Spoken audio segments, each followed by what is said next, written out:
All right, boys and girls, welcome back to Drive-Thru. Hungry? Go to McAllister's. Get yourself a cookie. All right. We're going to start out doing this sample problem. Many of you came by and picked it up. What we're going to do is just say angle 1, 2,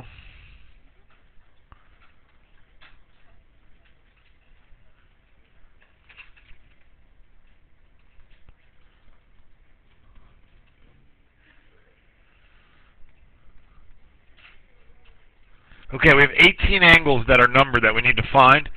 We start out by finding all of the arcs. So tomorrow, no matter what you're asked, find the arcs of the circle first. That is so critical. And that'll stop you from making any silly mistakes or jumping to any conclusions. This is not drawn to scale. You'll see that as we go.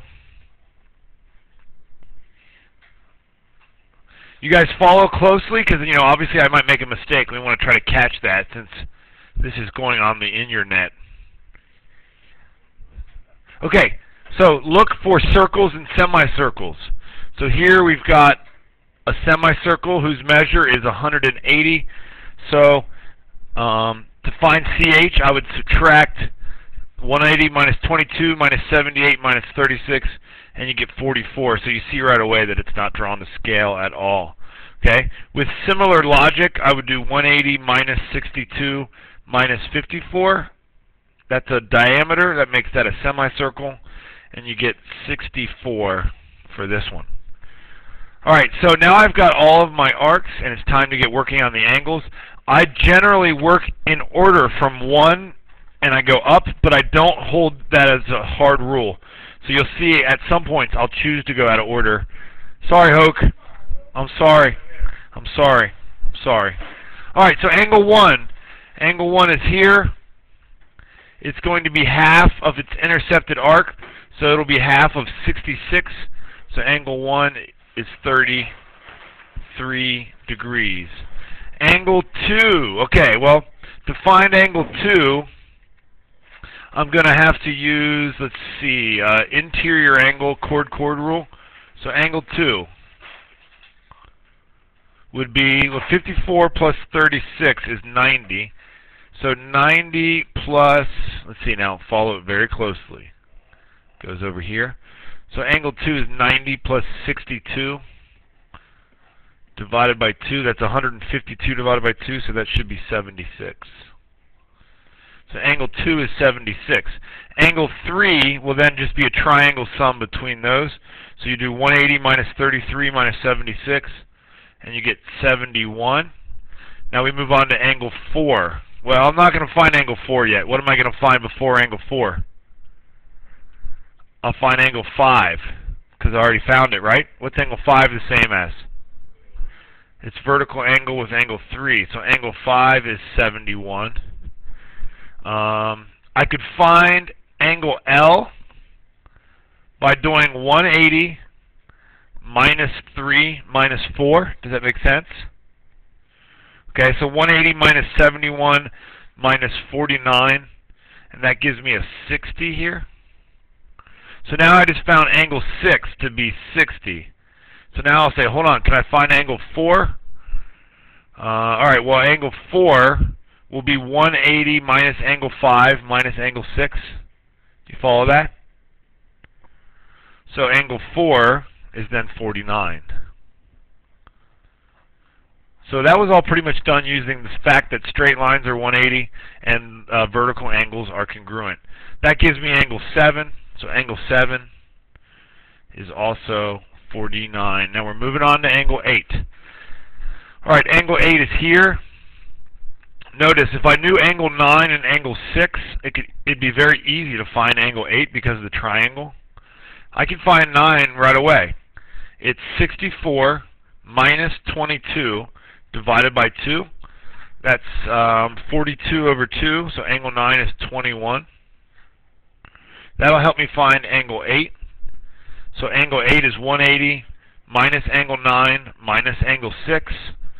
So it's 180 minus 21 minus 60. So angle 8 is 99. Okay, am I screwing anything up so far?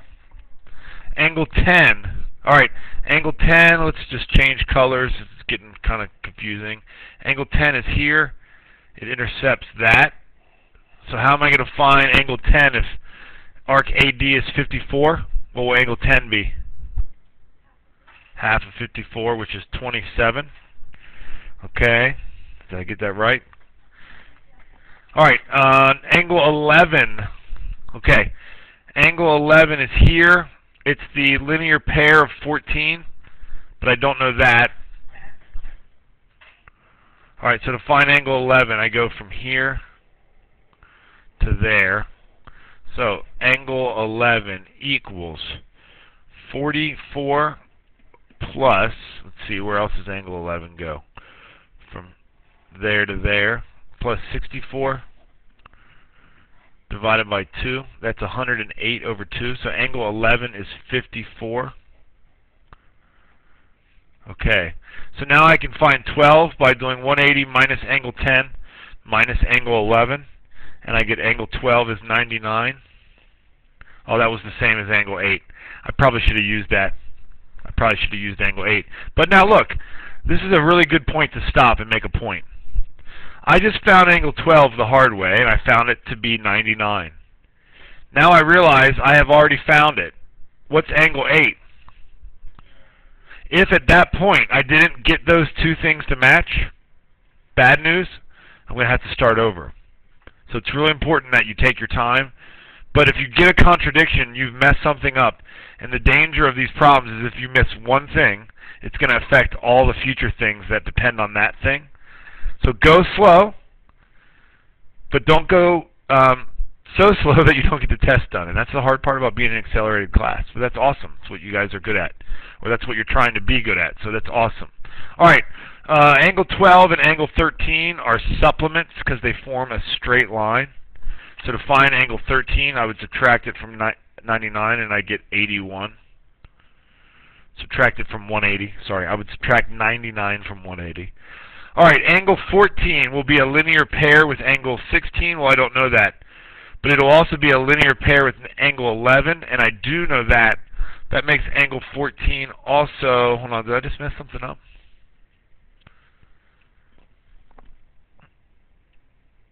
Hold on. Let me erase this. I can't read it. Angle 14 should be supplementary with 11. There we go, with 11. So it's 180 minus 54. So that is 126. All right, angle 15 should be a supplement of number 2. Number 2 is 76. So angle 15 is 104. Angle 16 should be the same as 11. It also should be supplementary with 14, so let me check that. 11 is 54. Is 54 the supplement of number 14? Yes, it is. That makes me feel good. Number 17 should be the same as number 2, which is 76. And angle 18, well, let's find it two ways. And if both of the ways lead me to the right answer, then I'm feeling really good. So to find 18, I would subtract 17 and 16 from 180. So I do 180 minus 76 minus 54, and that gives me 50. Now here's where I can really check my answer. Angle 18 is 50, so the arc that it intercepts better be what? It better be 100. 78 plus 22 is 100, and now I'm feeling really good about it. And that's exactly how you should do this problem tomorrow on your test.